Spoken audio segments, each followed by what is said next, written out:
This is the Furitek PIXI ESC. I've had it for about 6 months, 7 months, and I'm ready to share everything about it. Keep God first, let's get into this video. The Furitek PIXI ESC is marketed as the lightest and most powerful ESC for drifting from the Furitek brand.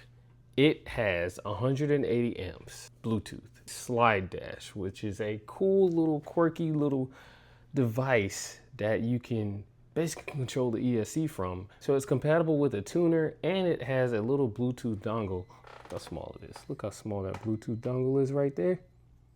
There it is, that's all it is. Nothing more, nothing less, Bluetooth. Now it doesn't come with the slide dash, it only comes with the Bluetooth module.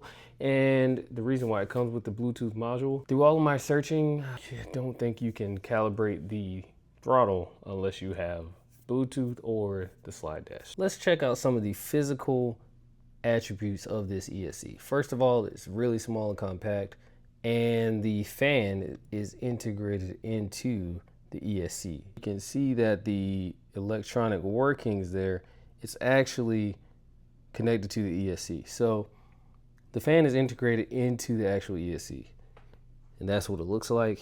You get your standard 14 gauge wires pre-soldered on. You do get a capacitor, and it's really small. Mine is right here. And then also you get the red and the black, meaning you get positive and negative indicated wires for your battery. Now there's your power button. Here is the ESC wire, the one that goes to the actual receiver there. And then of course, this is the sensor cable because it is a sensored ESC with boost and turbo. And then on the other side over here, these connections over here are for your Bluetooth, your fan. That right there is, I believe, backfire. I'm not too sure, to be honest with you. It could be just a secondary power port there. But right here, you can plug Bluetooth in, or you can plug the slide dash into it. There is no way to calibrate the throttle on this ESC without having the Bluetooth app or the slide dash. So keep that in mind. There is no just hold the button and you get the functionality. So let's calibrate the throttle. My remote is powered on. And this is the Furitek app made by Furitek. And I'm going to turn on the ESC with the power button, and then the car should show up on the app as you see there. And it's just doing this connectivity thing, and you'll see the screen go away and the main screen pop up for telemetry. And we're going to go over to the throttle section to get started on calibrating the throttle. Now we go into the throttle, and this is where you calibrate the throttle here. So you're gonna tap that calibration throttle button. Do you want to start the calibration? Yes, we do. And this is how it works. So you're gonna have your throttle here, gonna hit yes.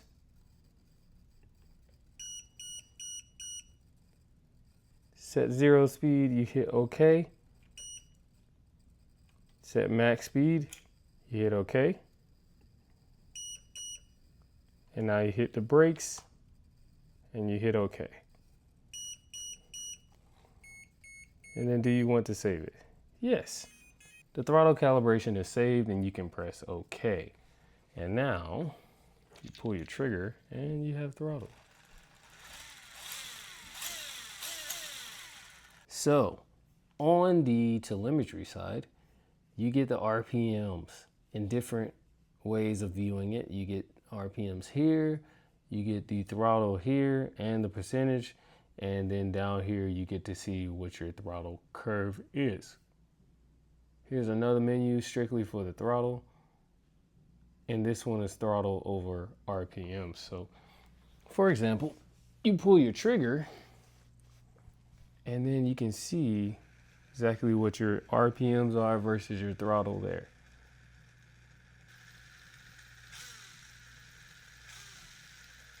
Going over to the running mode, Here you can choose between forward with brake, forward with reverse and brake, and forward reverse, your cutoff voltage, your voltage output to the servo. I love the way they say this instead of saying BEC. Then you have your clockwise or counterclockwise rotation, your startup power.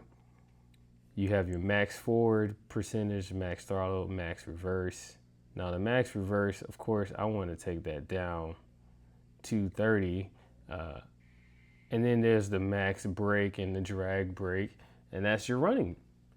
And then you go to the throttle, and this is where it gets really, really fine-tuned here. So you see all of these, you just got so many different things. So your neutral width, brake frequency, reverse delay, drive frequency, punch, neutral brake, rev limiter, okay? Rev limiter. This is what the rev limiter sounds like.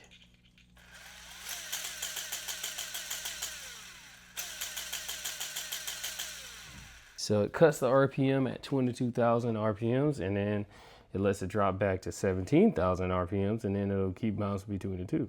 Now RPM limiter, that's a little different. Well, let's say I want to go to 19 and I want to limit the RPMs to 19. See that? It just limits it to 19,000 RPMs, no matter what my throttle is at. Then you have backfire modes for when you have a backfire LED installed, and then ABS. Now I'm not sure how ABS works. I have no explanation for that. Now on to the throttle curve. You can pick your throttle curve. You have a total of 6 different points you can adjust. And from that, you can adjust the max throttle and the max power. Now you can do that for the throttle and for the reverse. And that is it for the throttle curve. And then we move over to the advanced setting where boost and turbo can be enabled. Now, if you look at the boost and the turbo, you may notice this spot right here where it says stop RPM value should be equal to or higher than start RPM value. Like, it's giving you very, very straightforward instructions there. And then you get to the turbo and it tells you that it must be less than or equal to 60 degrees total timing. So if your timing for your boost is at a nice 40 degrees, your turbo can only be at 20. It won't let you go to 21. Notice that, because 40 plus 20 equals 60. And that's what the fail-safe is in this ESC. Take that information and do with it what you want. Outside of that, there is Hall angle, which also is another set of timing. And I don't know how to really use that. There are videos on that, but then you get down to the turbo trigger and it's telling you the motor bell angle. Why it needs to know this information, I don't know, but maybe it uses it for a certain reason. But the turbo trigger, here it is. You can have that set to 100% or a little bit less than that. And those are all of the settings for the advanced section. After that, you have your battery, and there's a voltage correction factor, LiPo versus LIHV, and then you get into the settings where you could update your firmware, change your password. You can have this ESC shut down on its own after 10 minutes or more. You can even swap the A wire and the C wire for a cleaner look and turn this on and you'll have the motor running fine. There's also temperature and current protection, and then of course turning the fan on. And you can even have the fan on auto mode. Outside of that, change your Bluetooth name, reset it, or do what you want. But those are the settings, and those are all of the features. Those are all of the settings in this app. How quick is the on-the-fly tuning? How quick is Bluetooth settings changing? And honestly, if you change a setting and you wait about 2 or 3 seconds, the setting has implemented itself onto the ESC and you can drive your car. It being app-based, iOS, Android, and also connecting via the slide dash, those setting changes are pretty much instant. Now, credibility-wise, I wanted to spend a ton of time with this ESC. I wanted to drive it. I wanted to drive other ESCs, come back to it, change all the settings, go high in boost, go high in turbo, really give it a stress test before I came to you with a video to showcase it in its purest way. And this ESC does check every box that I would like it to. There is the one feature of it being not the same when you change the motor rotation. I really don't understand why the feature exists if you can't take advantage of all the offerings that the ESC has when you change the motor rotation. So I really wish that feature wasn't there because it doesn't make the motor do the same thing in both directions. The 60 degrees of total timing lockout is a neutral ground for me.